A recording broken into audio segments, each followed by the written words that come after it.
ele recebia patrocínio do da Petrobras na época, né? Então, quando eu formei, o professor Paulo, que é o coordenador, ele me convidou junto com a professora Aldenisa, né? Então, eles me convidaram para fazer parte da equipe, né? Então, ser contratado. Então, como eu já tinha atuado como voluntário nos últimos anos da graduação, né?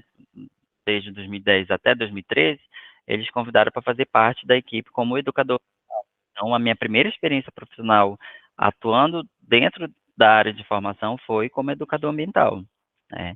E aí vieram os outros desafios, né, que são os desafios da atuação profissional de fato, né, porque como é ser um educador ambiental, né? E aí a gente estava falando de um programa que já é bem consolidado dentro da UFAM, né? Então, como que era essa atuação? É, como é que eu consigo trazer todo esse conhecimento que eu adquiri durante a graduação para aquela experiência profissional? Como é que eu faço isso, né? Como é que eu trago todo esse conhecimento e consigo aplicar na minha profissão? Então, esse era o principal desafio, né? E o bom é que a gente tinha a professora Aldenisa, tinha uma equipe, né, multidisciplinar e que a gente tinha essa discussão. Então, uma das coisas da atuação como educador mental, que é muito importante, é isso, é a gente trabalhar com uma equipe multidisciplinar e sempre, né, trocando ideias, contribuindo, fazendo isso, né? Então, o projeto Pé de Pincha, ele me permitiu muito essa, como que eu posso dizer, esse progresso profissional, né? Então, eu tive essa evolução profissional graças a essa atuação e tinha também, né, esses desafios. Então, para além dessa atuação como educador, o que eu posso imaginar, né? Então, quando a gente pensa em educação ambiental dentro da sala de aula, eu estou pensando numa atuação, né, como professor que vai trabalhar temas transversais durante datas, né, ou de outra forma, né, que é não, eu posso pensar em conteúdos que através desses conteúdos eu consiga inserir a educação ambiental, né, então dentro de disciplinas como geografia, história e tudo mais. Mas quando eu estou fora da sala de aula, quando eu estou trabalhando em ambientes não formais, como é que isso fica? Né? Então é uma gama muito maior, porque eu penso, eu tenho que pensar como é que é essa atuação, como é que eu vou fazer a articulação, então eu tenho que aprender a fazer articulações, né, articulações entre instituições, né, diálogos com diversos atores, então tudo isso faz parte da educação, da atuação de um profissional de educação ambiental, né?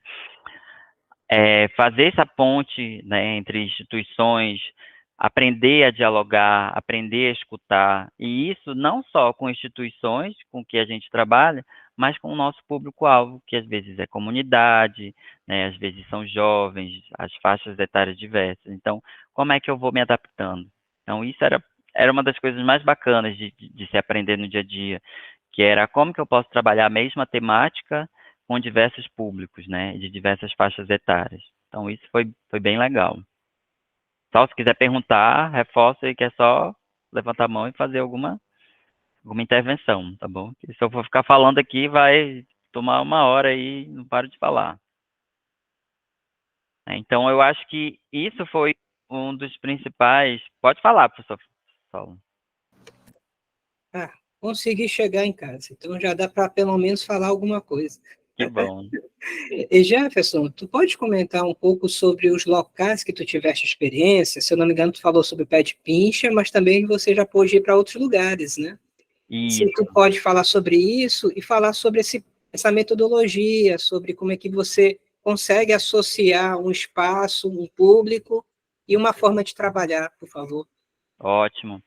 Depois que eu saí do Pé de Pincha, em 2016, né, terminou o contrato, infelizmente a Petrobras não renovou o patrocínio com o Pé de Pincha, eu comecei a fazer consultorias, né, então a minha primeira consultoria foi para a Secretaria de Estado de Meio Ambiente, para fazer a revisão do plano de gestão da RDS do Atumã, que é uma reserva de desenvolvimento sustentável, que fica ali próximo de Itapiranga, né, de São Sebastião do Atumã. E aí foi o meu primeiro trabalho depois, né, dessa atuação no Pé de Pincha.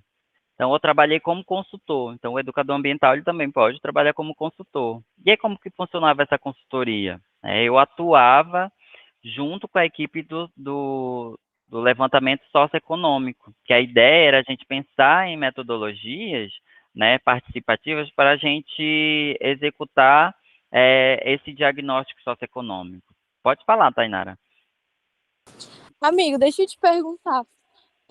Você precisou de alguma tipo pós-graduação para atuar nessa área de educação ambiental ou só com a graduação mesmo e a experiência do Pé de Pincha? Exatamente, foi toda a experiência do Pé de Pincha, né?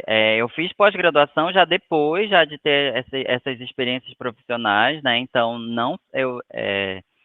o fato de conseguir essas consultorias e depois dessa consultoria, eu fui trabalhar na Secretaria de Estado de Meio Ambiente, porque como eu fiz a consultoria para a Secretaria de Meio Ambiente do Estado, né, que é a SEMA, eles fizeram um convite para fazer parte da secretaria. Então, toda essa atuação foi graças às experiências que eu tive, né? Então, o projeto de extensão era uma das coisas que eu ia falar, né? Dessa parte de desafios, de como entrar nesse campo da educação ambiental, né? Porque às vezes a gente só imagina dentro da sala de aula. Eu gostava muito de dar aula, mas eu gostava muito mais de trabalhar com comunidades. Então, o Pé de Pincha ele me proporcionou isso. E não só o Pé de Pincha, como projetos de extensão universitária, eles proporcionam isso, né? De você atuar para além da sala de aula, né? Para além daquele campo que a gente conhece do ensino regular. Então, essas experiências que eu tive anteriores, né, da época do Pé de Pincha, essa consultoria, foi o que fizeram eu ingressar nessas oportunidades, né? Depois eu fui fazendo especializações e tudo mais, mas antes disso era só mesmo a experiência do Pé de Pincha, porque como vocês, não sei se vocês sabem muito bem, mas o Pé de Pincha ele atua em diversas comunidades no Amazonas e no Pará, né? Então, o trabalho que eu fazia era exatamente esse de fazer ações com as comunidades ribeirinhas e para diversos públicos, né? Então, eu não trabalhava só com a faixa etária com que a gente é licenciado, né? De sexto ou nono ano. Eu trabalhava com criança um pouco menor, eu trabalhava com jovens, fazia ações com adultos, né? E principalmente com o pessoal da terceira idade. Então, a gente fazia essas ações com essa diversidade de público, né? Então, essa experiência de aprender a trabalhar um único conteúdo, porque a ideia de trabalhar com esses diferentes públicos era levar o conhecimento do Pé de Pincha. Como é que se faz manejo comunitário, como é que eu consigo organizar uma comunidade para que ela desenvolva um projeto, né? Desenvolver aquele projeto. Então, a gente meio que adaptava a nossa linguagem para esses diferentes públicos. E aí foi através disso que eu fui ingressando nessas outras experiências. Então, eu fiz a consultoria de revisão do plano de gestão. Depois da consultoria, eu fui convidado a fazer parte da Secretaria de Estado de Meio Ambiente. Então, passei a trabalhar no departamento que fazia a gestão das unidades de conservação no Amazonas, que é o DEMUC, né? Então, eu trabalhei no DEMUC de 2017 até 2019, e aí, depois disso, eu recebi um convite para fazer parte de uma equipe que prestava serviço para o DENIT, né? Então, eu fui trabalhar na gestão ambiental da BR-319, né? Que é a rodovia que liga Manaus a Porto Velho. E aí, nesse trabalho, por exemplo, na Secretaria de Meio Ambiente, eu trabalhei com a formação dos agentes ambientais voluntários, que é um programa do governo de estado, né, do Amazonas, que a ideia principal do programa é formar lideranças comunitárias.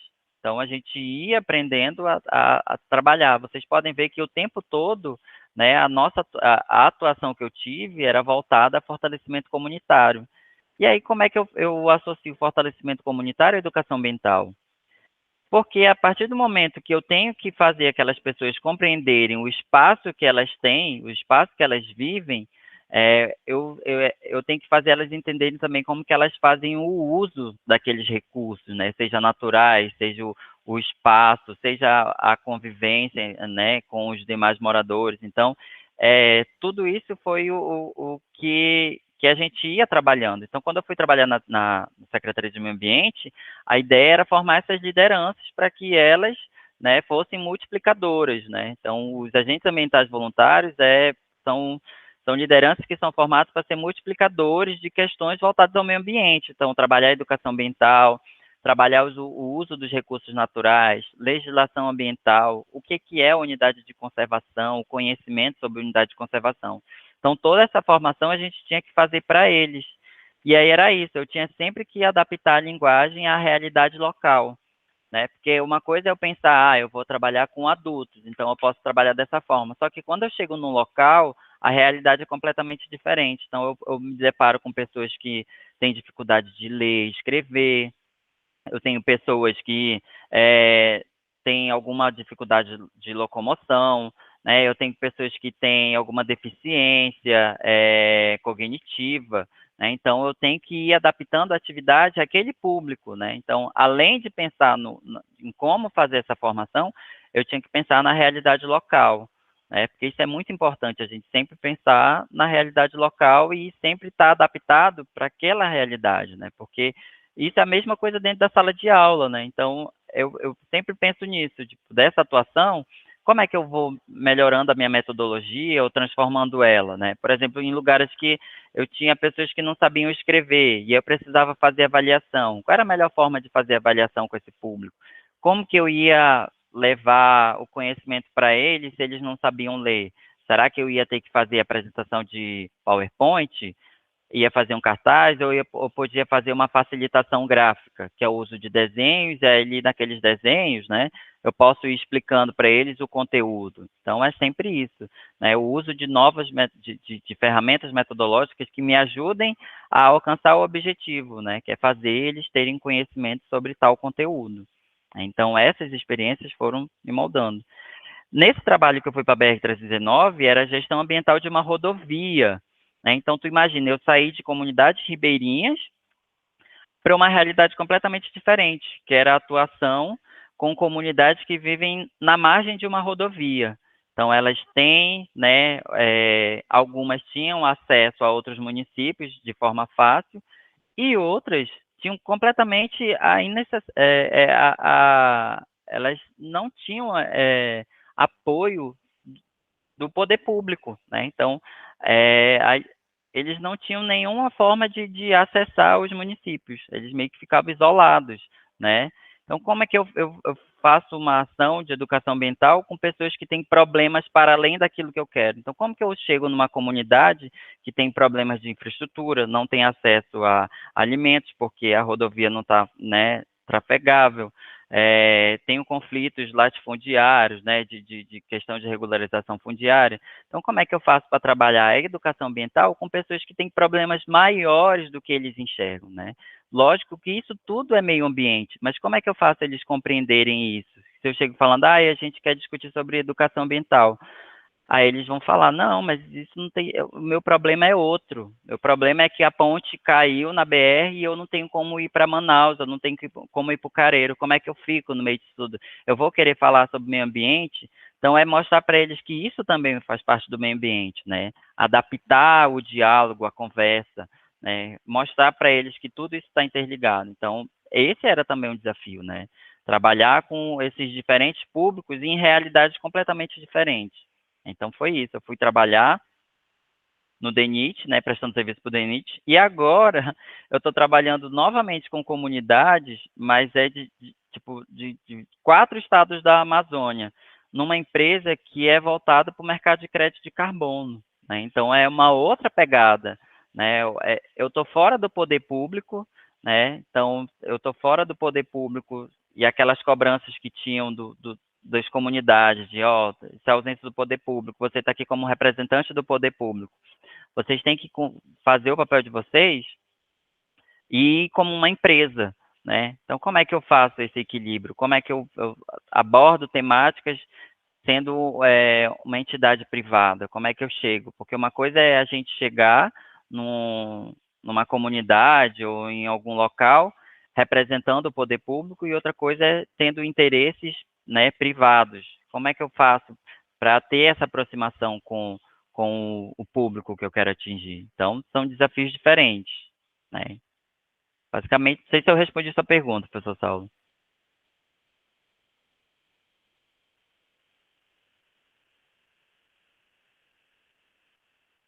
Pode falar, professora.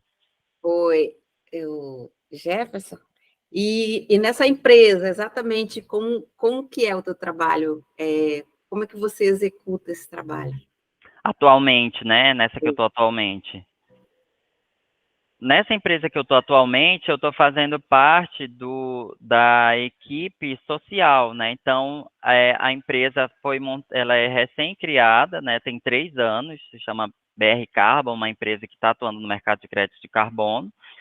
E eu fui convidado a fazer parte do setor de impacto social da empresa, né? Então, dentro do setor de impacto social, a minha atuação continua sendo com as comunidades, mas, para além disso, é de estruturação da atuação da nossa equipe nessas comunidades. Então, eu tenho que estruturar todo o projeto de atuação, né? A gente está nessa parte de estruturação, como que vai ser os objetivos, quais são os indicadores que eu quero alcançar, né? Quais são os públicos, quais são os investimentos que a gente está pretendendo fazer, quais são as formas de atuação, qual é o período de duração, né? Que o interessante do mercado de crédito de carbono é que são parcerias que a gente fecha durante 30 anos. Então, como é que eu faço para chegar numa comunidade e dizer que a gente vai atuar ali por 30 anos? 30 anos é um período muito longo, né? Então, como é que eu apresento isso? Então, a ideia é fazer toda essa estruturação da atuação social dentro dessas áreas, né? E também pensar nisso, nesse prazo, né, nesse contrato que a gente firma entre a empresa e os proprietários de terra e com comunidades que tem ao redor, né? Então, são 30 anos e pensar nessa atuação, o que eu almejo de indicador, como é que são indicadores, né? Como é que eu posso pensar em atividades, que tipo de atividades fazer, né? Eu posso fazer formação, quais são os tipos de formação? Eu envolvo geração de renda, eu envolvo investimentos na qualidade da educação, na saúde.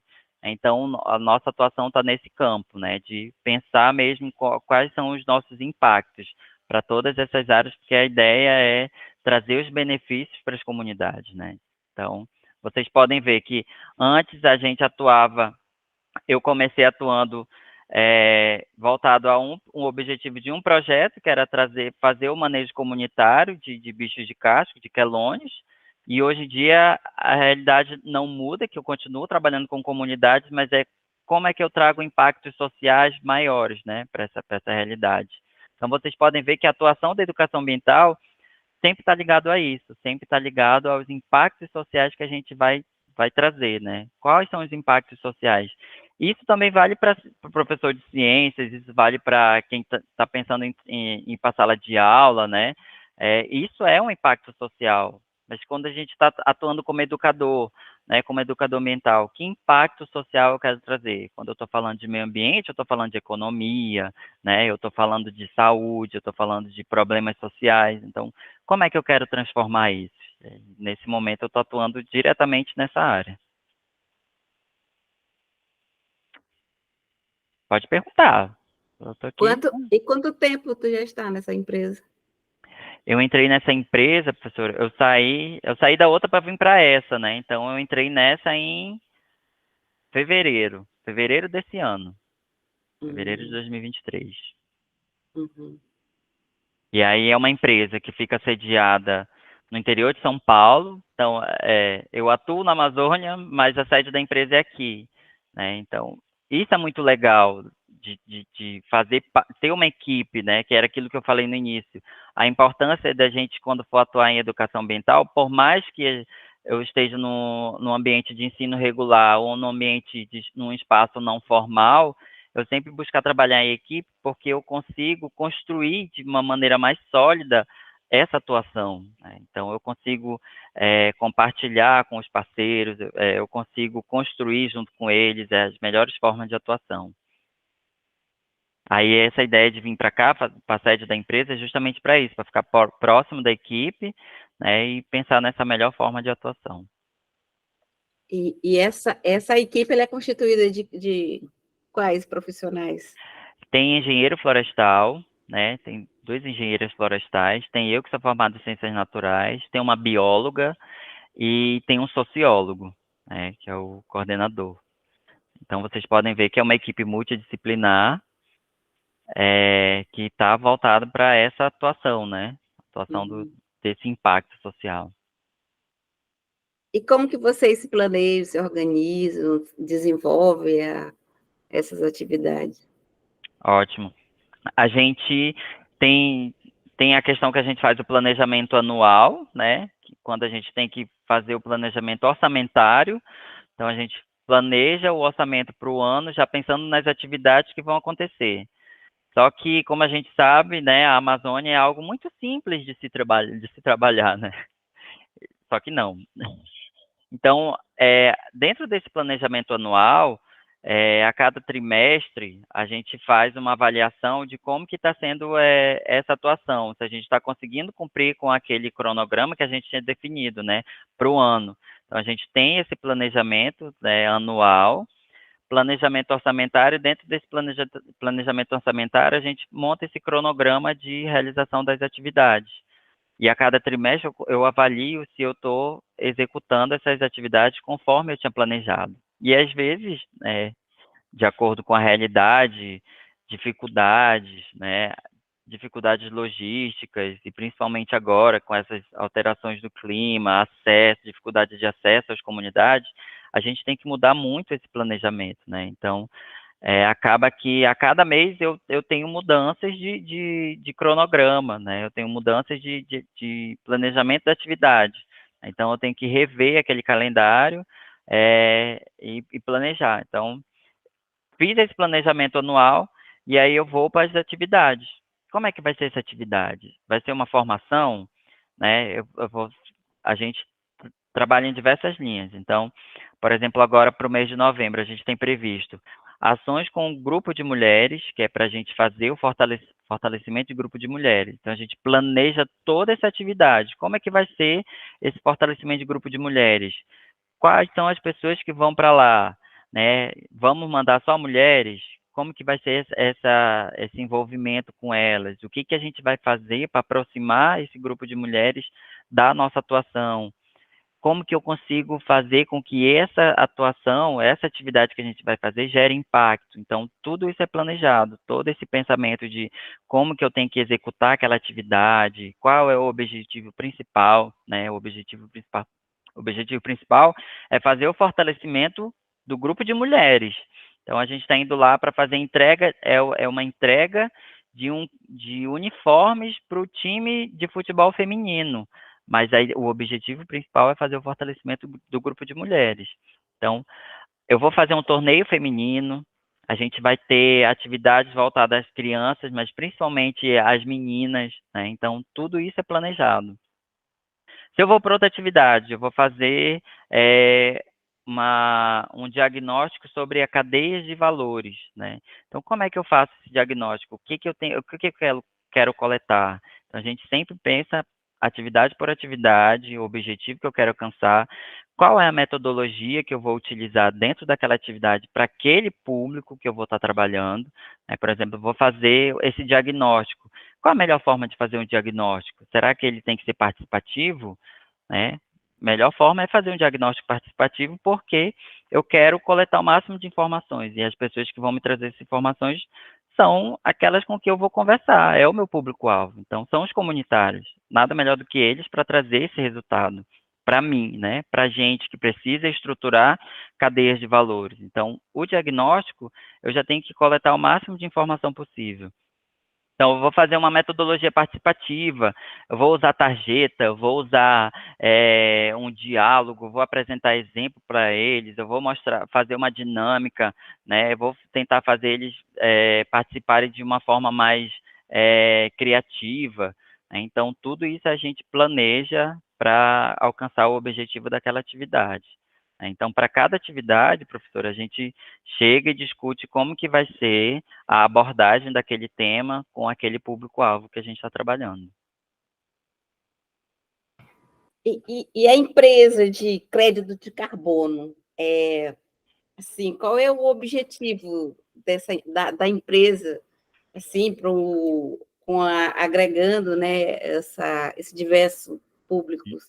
E como é que eles serão integrados a essa atividade, a participar, né, ser participante? Isso.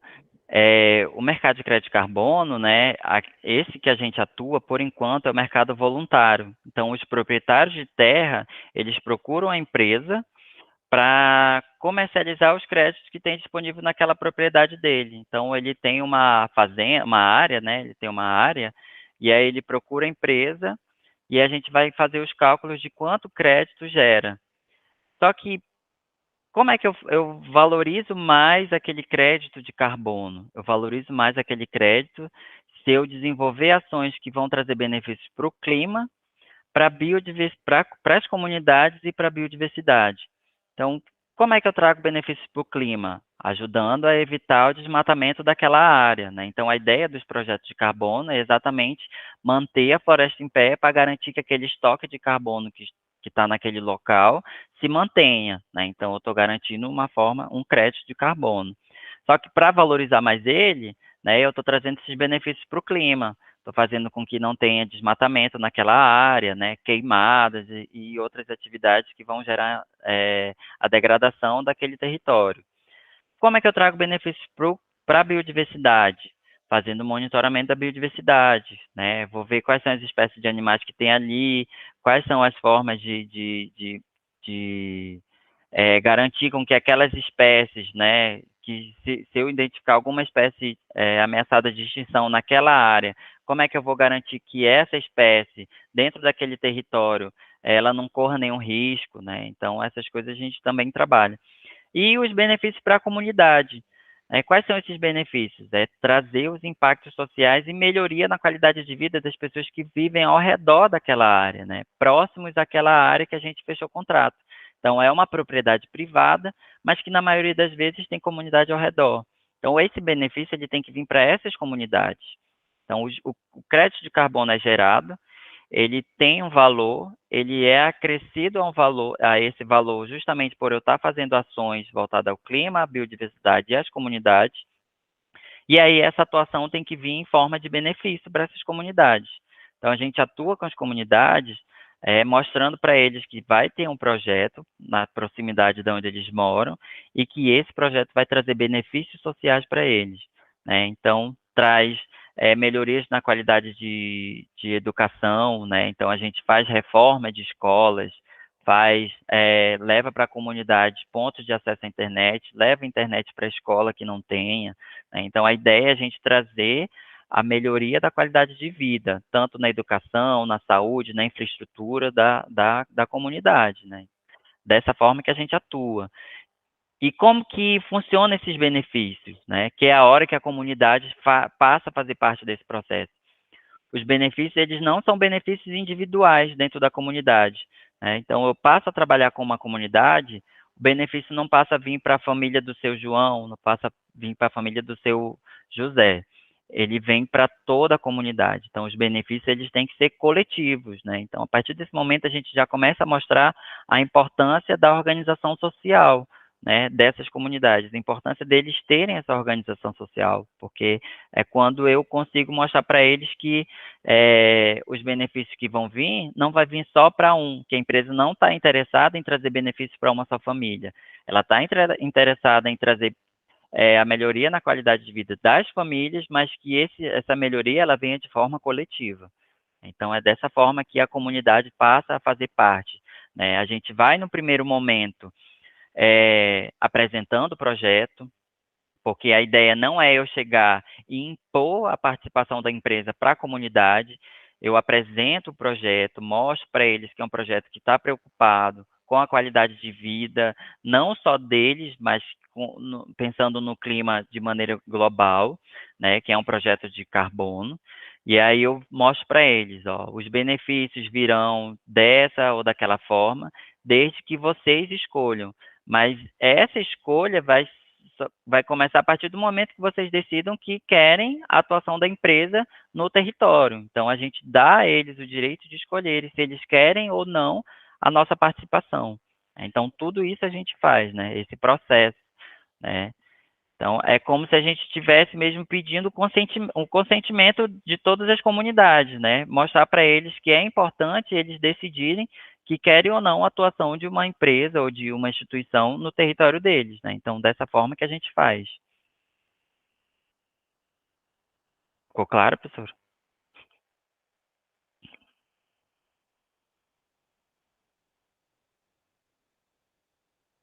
Isaac? Aí, pode perguntar, né? Eu parei, já vi as perguntas. Aí, alguma dúvida, algum questionamento? Olha, já foi quase 1 hora eu falando. É. Eu falo bastante, se deixar, é isso, né? Pessoa de ciências naturais já fala, né? Então, se der corda. Mas é bom falar. É bom que a gente vai entendendo mais do que pode ser feito depois. Porque Exato. quando a gente entra no curso, eu acredito que na sua época tenha sido desse mesmo jeito que continua sendo hoje em dia, fica muito esse questionamento de, ok, mas o que a gente vai fazer depois? A gente só vai poder dar aula? O que mais a gente pode fazer? E a gente vê que tem pessoas como você que já seguiu num outro rumo, de uma linha específica do curso. Tem a Thaís, né, professora, que também seguiu na linha da educação ambiental e agora está lá no PPG Casa. Alguém mais tem algum questionamento para o Jefferson? Alguma pergunta? Alguma coisa que queira saber depois de toda essa trajetória que ele contou para nós hoje?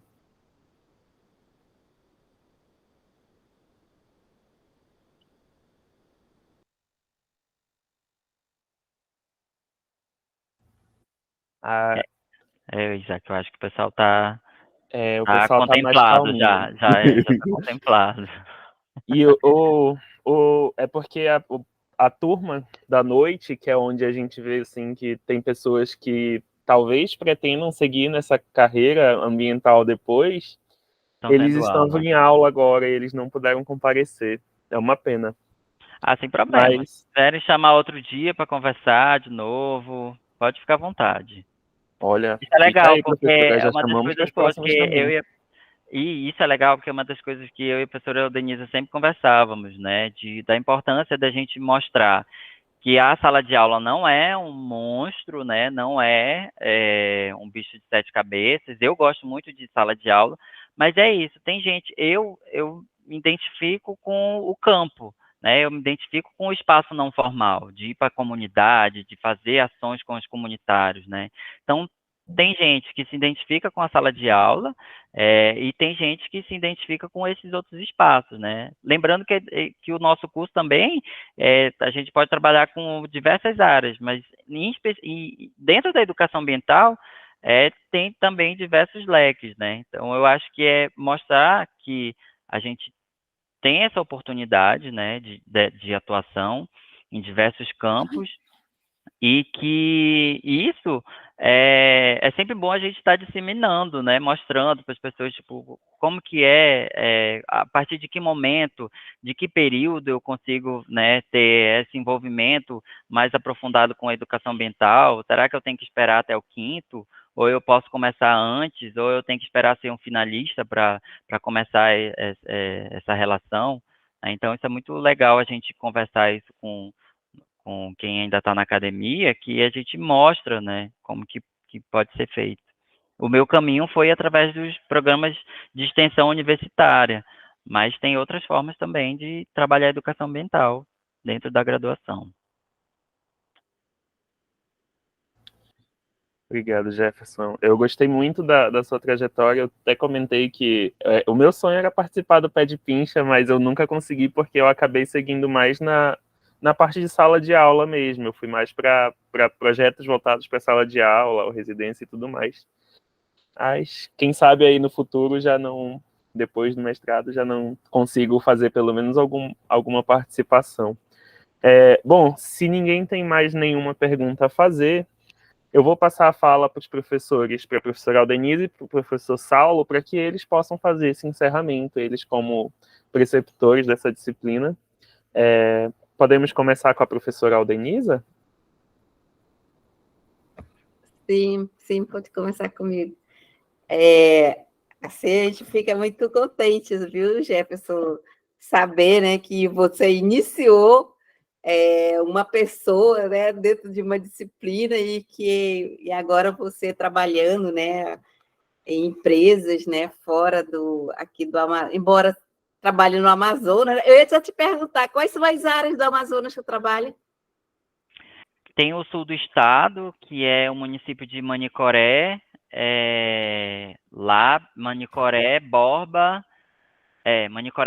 por enquanto. E na região de Taquatiara, município de Taquatiara, Silves e Itapiranga, né? Então, a gente meio que fechou um contrato com a Mil Madeiras, a gente trabalha na área da Mil Madeiras, ali na região de Silves, Itacoatiara e Itapiranga, e no sul do estado a gente tem alguns contratos com os proprietários lá em Manicoré e Borba. Aí no Amazonas aí tem no Acre, tem no Pará e tem no Mato Grosso. Como eu sou amazonense, né, eu fiquei meio que tocando a atuação dentro do Amazonas. Ah, que bom, que bom. Pois é, isso é bastante interessante, né? Eu trazer, inclusive a Nelly, né? A Nelly foi tua parceira, né? Também Sim. trabalhando como educadora ambiental, e nós já também tivemos uma live com ela, eu acho que foi o período passado que nós tivemos Educação Ambiental 2, e ela veio trazendo as experiências, né? Hoje ela está em Porto Rico, se não me engano, e desenvolve o trabalho dela, não na área de educação ambiental, mas ela foi para a área da biotecnologia, né? Trabalhando com nanopartículas, em uma empresa. Ela foi participar de um projeto, de repente ela ficou desenvolvendo, né? Então, quer dizer, já foram duas experiências assim, né, que a gente mostrou na disciplina para que os alunos tenham essa percepção, né, que o curso não é somente a formação do professor de ciências, mas dependendo assim do segmento, ele pode fazer outros trabalhos, trabalhar na área da pesquisa, trabalhar nas instituições privadas, né, pode trabalhar nas empresas, por exemplo, aqui nas instituições, né, e também no governo, né, que você pode desenvolver um trabalho de educação ambiental, porque a educação ambiental ela não é especificamente de uma área, né? Então, ela é uma área ampla que pode ser desenvolvida. Então, eu te agradeço muito a tua participação e saber, né, que você ficou barbudo. Saber que você ficou barbudo também, né? Assim, com o rosto mais sério, né? Muito bom, foi muito bom mesmo. Obrigada, tá bom? Nada. Sucesso para você. Obrigado, professora. Eu que agradeço. No final eu falo, né, Isaac, para não ficar interrompendo aí. É que você está mais estiloso, Jefferson, é por causa disso. Jefferson, parabéns aí pelas experiências, por tudo que pôde aqui compartilhar com a gente. A gente tem trabalhado aqui com os alunos nessa questão da educação ambiental, ultimamente também com palestras sobre a questão das mudanças climáticas, e no período passado tocamos um pouco sobre ESG, né? Tentando mostrar a questão não somente do prisma governamental, mas trabalhar com atividade dentro de ONGs e dentro de outras perspectivas, né, próprias, que pode tanto entrar na parte da ONU, na Agenda de 2030, mas também com outras perspectivas assim que sejam mais apropriadas às comunidades ou ao público que está fazendo. Eu achei muito bacana você ter falado sobre as comunidades, porque é uma pedra que a gente tem batido bastante. A educação ambiental ela nasce a partir da perspectiva que precisa dos comunitários, e não a minha avaliação sobre eles, né? Exato. Então, foi brilhante aí as partes que você estava mostrando, que realmente indica como a educação ambiental, diferente das disciplinas especiais, ela necessita do diálogo e do dialogismo com o nosso público.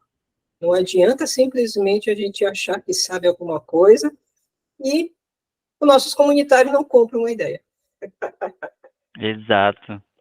Então, um abraço aí, parabéns. E, estando aqui em Manaus, dá uma passada aqui com a gente.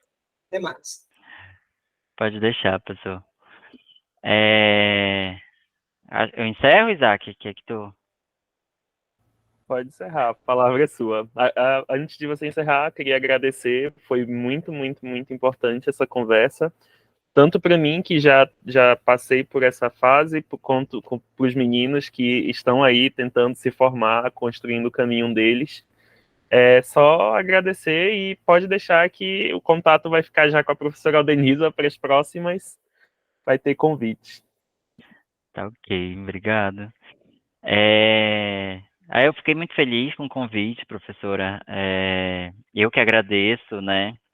Eu tenho um carinho enorme pela senhora, a senhora sabe disso, a gente trabalhou junto, e eu acho que é isso que é importante, né? Essa fala que o professor Saulo trouxe, da gente sempre lembrar que a nossa atuação, tanto em sala de aula quanto, né, como educador ambiental, é sempre levar em consideração o ponto de vista, né, do público que a gente está trabalhando, né? Então, eu acho que isso é bem legal. E poder conversar isso com pessoas do curso que eu fiz, que eu gosto muito, eu tenho muito orgulho de falar que eu sou formado em ciências naturais, né? E isso é muito legal. Então, trazer isso, conversar isso, mostrar, isso é muito legal, é muito satisfatório. Então, eu que agradeço o convite, me coloco à disposição para outras atividades, e também fico muito feliz de ver, né, que a gente sempre está nesse movimento de procurar mesmo mostrar para quem está ainda dentro do curso, as diversas formas que quem está fazendo o curso de Ciências Naturais pode atuar no mercado de trabalho, né? Então, eu agradeço mais uma vez e é isso.